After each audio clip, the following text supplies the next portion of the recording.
L'appel est arrivé un mardi matin, interrompant ma routine habituelle de café et de courriel.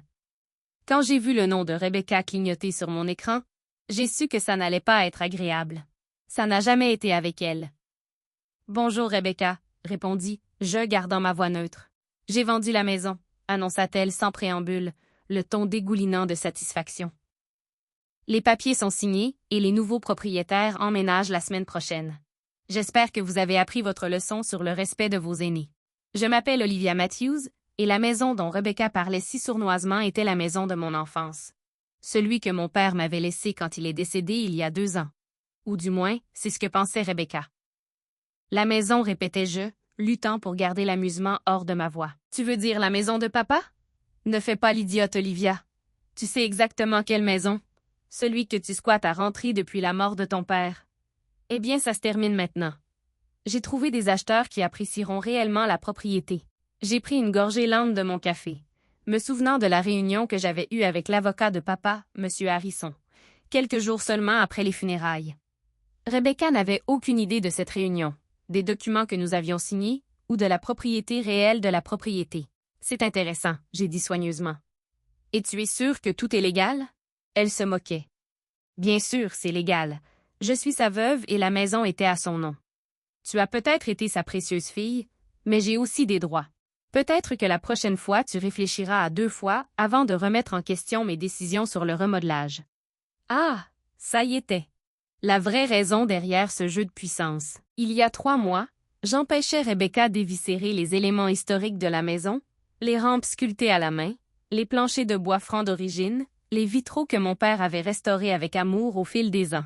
Elle avait voulu tout moderniser pour effacer toute trace de la maison que mon père avait créée. Je vois, j'ai dit. Eh bien, j'espère que vous en avez un bon prix. Ne vous inquiétez pas pour le prix, elle a craqué. Assurez-vous d'être sorti vendredi prochain. Les nouveaux propriétaires sont impatients de commencer leur rénovation. Je pouvais presque la voir sourire en souriant, m'imaginant me démener pour faire mes valises et déménager, si seulement elle savait. Merci de me l'avoir fait savoir, ai-je répondu. Au revoir, Rebecca. Alors que je raccrochais, je ne pouvais m'empêcher de sourire. Rebecca m'avait toujours sous-estimé, tout comme elle sous-estimait la prévoyance de mon père. Elle pensait qu'elle savait tout sur les affaires de notre famille, mais il y avait tellement de choses qu'il ne comprenait pas. J'ai repris mon téléphone et composé le numéro de M. Harrison.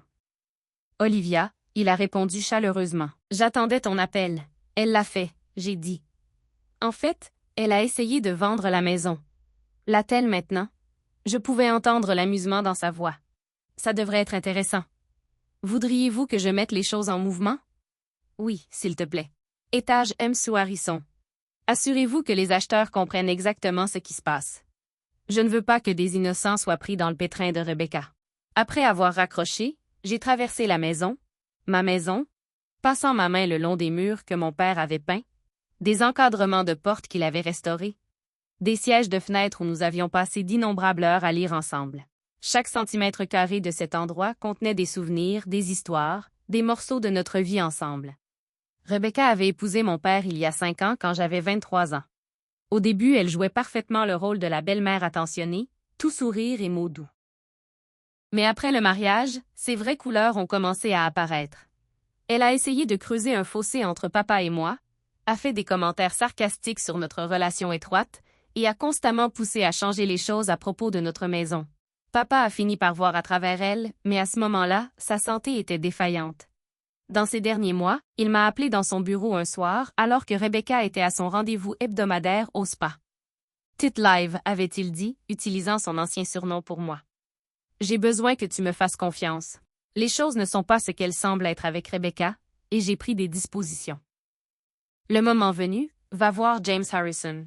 Il m'expliquera tout. » Je voulais poser plus de questions, mais papa était si fatigué, si faible. 2 semaines plus tard, il était parti. Rebecca avait à peine attendu la fin des funérailles pour commencer à affirmer son autorité sur la maison et tout ce qu'elle contenait. Elle avait entreposé les affaires de mon père, redécoré les chambres sans me consulter, et avait clairement indiqué qu'elle se considérait comme l'unique propriétaire de la propriété. Ce qu'elle ne savait pas, c'est que mon père l'avait vu venir. La rencontre avec M. Harrison avait révélé à quel point papa avait tout planifié avec soin. La maison, malgré les apparences, n'avait jamais été à son seul nom. Grâce à une série de manœuvres juridiques que je n'ai pas bien comprises, il nous a protégés, lui et moi, exactement de ce genre de situation. Mon téléphone bourdonnait d'un texto de Rebecca. J'attends les clés sur mon bureau pour jeudi. Ne rends pas ça difficile, Olivia. J'ai souri en tapant en retour. Ne t'inquiète pas, Rebecca. Tout se passera exactement comme il se doit. Elle n'a pas répondu, pensant probablement qu'elle avait gagné. Mais le vrai spectacle était sur le point de commencer, et j'avais des sièges au premier rang pour regarder ces plans soigneusement construits s'effondrer. Mon père m'avait toujours dit que la patience était une vertu.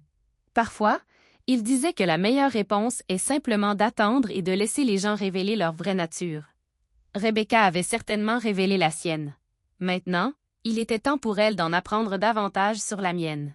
J'ai passé le reste de la matinée à parcourir de vieilles photos que j'avais trouvées dans le bureau de papa.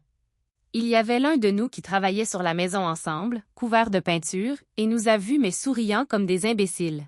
Un autre nous a montré dans le jardin qu'il a planté, entouré des roses qu'il avait tendrement entretenues. Rebecca avait voulu déterrer ces roses au printemps dernier, affirmant qu'elles étaient démodées. Je l'avais arrêtée alors, juste au moment où j'allais l'arrêter. Maintenant, mon téléphone a de nouveau sonné. « Monsieur Harrison, les roues sont en mouvement », a-t-il dit. L'avocat de l'acheteur a été informé de la situation. Ils sont naturellement en colère contre Rebecca, mais soulagés de l'avoir découvert avant que l'argent ne change de main.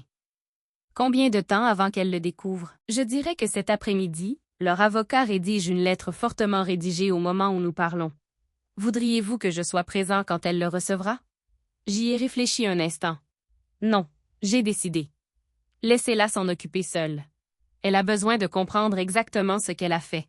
Comme tu veux, mais Olivia, prépare-toi aux retombées. Les gens comme Rebecca ne supportent pas bien l'humiliation. Il avait raison à ce sujet. Rebecca avait toujours été fière. Elle avait toujours besoin d'avoir le contrôle. Découvrir qu'elle essayait de vendre une maison à laquelle elle n'avait aucun droit, qu'elle s'était ridiculisée devant des acheteurs potentiels, cela lui toucherait le cœur. Mais là encore, c'était exactement le but. Le suivi est arrivé plus vite que prévu. Vers 3 heures de l'après-midi, mon téléphone a explosé avec des notifications, de multiples appels erronés et des SMS de plus en plus furieux de Rebecca. « Quelle avue faites-vous? » Le dernier message lu en majuscule traduisait sa rage. J'étais assis dans le jardin parmi les roses de mon père quand elle est arrivée dans l'allée.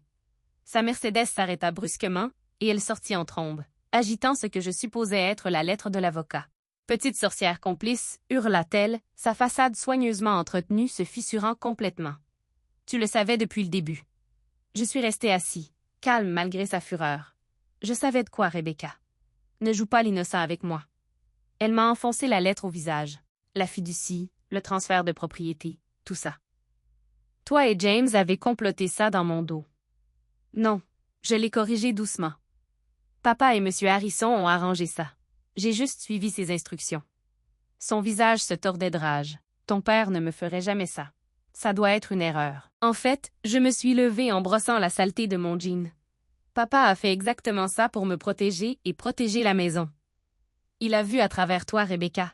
Il savait exactement ce que tu essayais de faire après son départ. Elle fit un pas en arrière, ses talons de créateur s'enfonçant légèrement dans le sol mou du jardin. C'est impossible. Il me faisait confiance. Il m'aimait.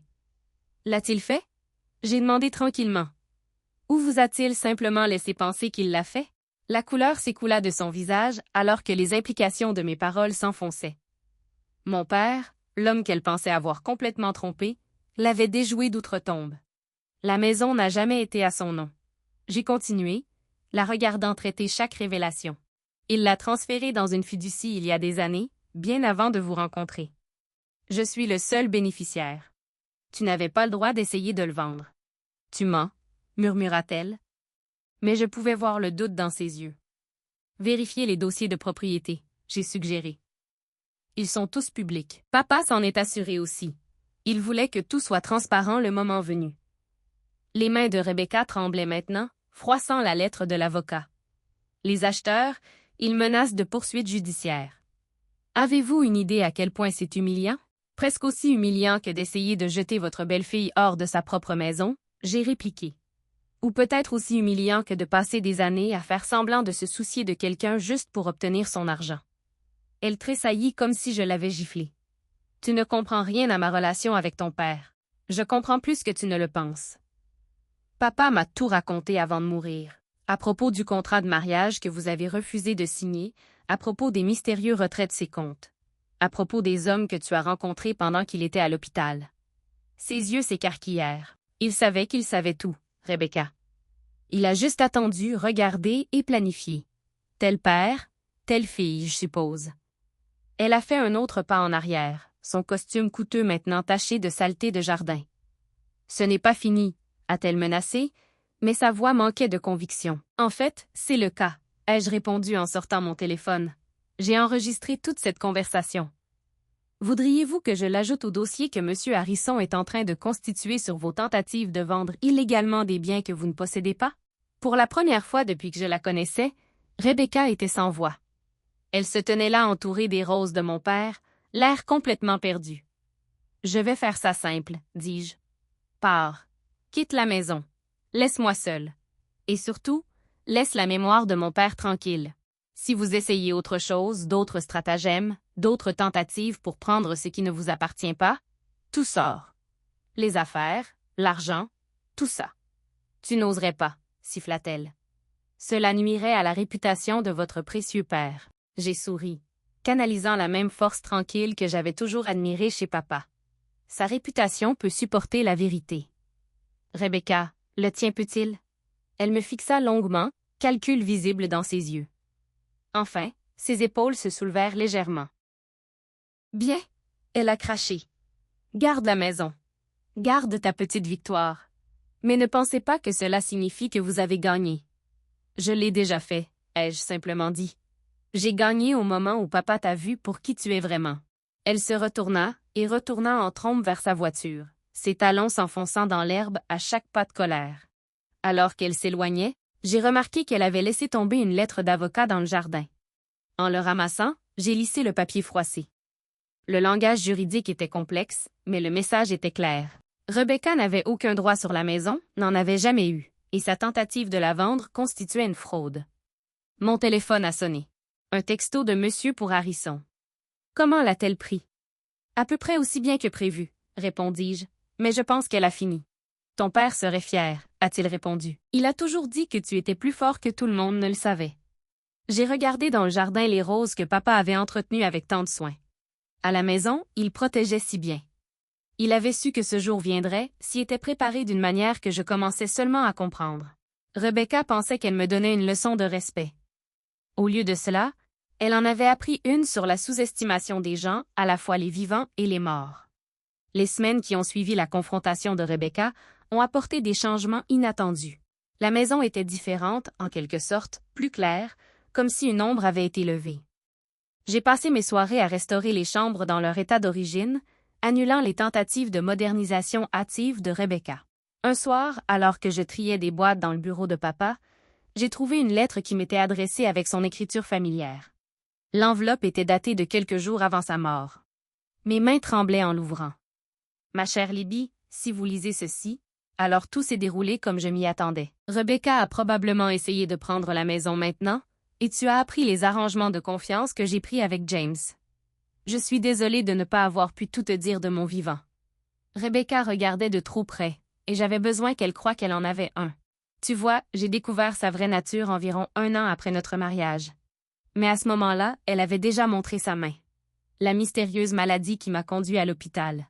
Pas si mystérieux après tout. J'ai demandé à James d'enquêter. Les étourdissements occasionnels, la confusion, l'affaiblissement progressif. Rebecca avait ajouté quelque chose à mon thé du soir. Pas assez pour me tuer rapidement, mais assez pour que ça ressemble à un déclin naturel. J'ai joué le jeu. Laissez-la penser qu'elle réussissait. Pendant ce temps, j'ai pris des dispositions pour te protéger et tout ce que nous avons construit ensemble. Cette maison n'est pas qu'un immeuble, Libby. C'est notre héritage. Chaque réparation, restauration et souvenir que nous avons partagé. Je sais que ça a dû faire mal de me voir sembler la choisir plutôt que toi ces derniers mois. S'il te plaît, pardonne-moi pour cette déception. J'avais besoin qu'elle croie qu'elle avait un contrôle total pour qu'elle ne soupçonne pas ce qui allait arriver. Il y a plus que vous devez savoir. Vérifiez derrière la brique en vrac dans la cheminée du bureau. J'y ai laissé quelque chose pour toi. Rappelez-vous, la force n'est pas toujours une question de confrontation. Parfois, il s'agit de patience, d'attendre le bon moment pour agir. Je t'aime, ma chérie. Papa. Je suis resté assis là pendant un long moment, les larmes tombant sur la lettre. Tout avait un sens maintenant. Son comportement distant dans ces derniers mois, les conversations énigmatiques, la façon dont il avait insisté pour prendre le thé seul avec Rebecca tous les soirs. En me dirigeant vers la cheminée, j'ai trouvé la brique lâche facilement. Derrière, il y avait une petite clé USB et une autre note. Montre ça à la police quand tu seras prêt. Le lecteur contenait des vidéos de caméras cachées que papa avait installées, des images de Rebecca ajoutant quelque chose à son thé, de ses réunions secrètes avec d'autres hommes, de ses appels téléphoniques discutant de ses projets pour après sa mort. Il a tout documenté. Mes mains tremblent. J'ai appelé M. Harrison. James, j'ai dit quand il a répondu, j'ai trouvé la lettre de papa et le lecteur. Il resta silencieux un instant. Êtes-vous prêt à passer à l'étape suivante? J'y ai pensé. La preuve sur le lecteur était damning. Tentative de meurtre, fraude, complot. Rebecca ne perdrait pas seulement son statut social. Elle faisait face à de graves accusations criminelles. Pas encore. Gardons-le comme assurance pour l'instant. Savoir que nous l'avons suffi. Ton père a dit que tu dirais ça. Il a répondu, et je pouvais entendre le sourire dans sa voix. Il a toujours dit que tu avais son sens de la stratégie. Le lendemain matin, une grande enveloppe est arrivée de l'avocat de Rebecca. À l'intérieur se trouvait un document officiel renonçant à toute réclamation à la maison ou à la succession de mon père, accompagné d'une brève note. Tu as gagné, Olivia. Je quitte l'État. Ne t'inquiète pas d'avoir de mes nouvelles à nouveau. Garde juste ce que tu sais pour toi. Elle a trouvé les caméras. Bien sûr qu'elle l'avait fait. Elle aurait fouillé la maison à la recherche de quoi que ce soit d'incriminant après notre confrontation. La preuve sur le disque n'était qu'une sauvegarde. La menace de son existence suffisait. Je me tenais dans le bureau de papa, entouré de la vie que nous avions construite ensemble, et j'ai ressenti un profond sentiment de paix. Il m'avait protégé une dernière fois, m'avait appris une dernière leçon de patience et de stratégie. La maison est restée comme il l'avait voulu, préservée, chérie, un témoignage de notre lien. La tentative de Rebecca de le voler avait échoué. Tout comme ses tentatives de se mettre entre nous avaient finalement échoué. Dans le jardin, les roses de papa ont fleuri plus belles que jamais. Je les ai soignées avec soin, honorant sa mémoire dans chaque fleur qui s'ouvrait. Parfois, en travaillant parmi eux, je pouvais presque entendre sa voix. Souviens-toi, Libby, les racines les plus fortes poussent en silence, cachées à la vue jusqu'au bon moment pour fleurir. Il avait eu raison, bien sûr, la force n'était pas toujours une question de confrontation. Parfois, il s'agissait d'attendre, de regarder et de laisser les gens révéler leur vraie nature. Rebecca m'avait appris sur la tromperie, sur les masques que les gens portent. Mais papa m'avait appris quelque chose de bien plus précieux. Comment voir à travers ces masques, comment protéger ce qui compte le plus, et comment gagner sans vous perdre dans le processus. La maison est comme elle l'a toujours été. Un monument à l'amour, à la patience et à la justice servie tranquillement, mais complètement. Et quelque part, j'aime penser que papa sourit, sachant que sa dernière leçon a été bien apprise. Quant à la clé USB, elle reste derrière cette brique lâche. Un gardien silencieux veillant à ce que certaines histoires restent enterrées. Au moins pour l'instant.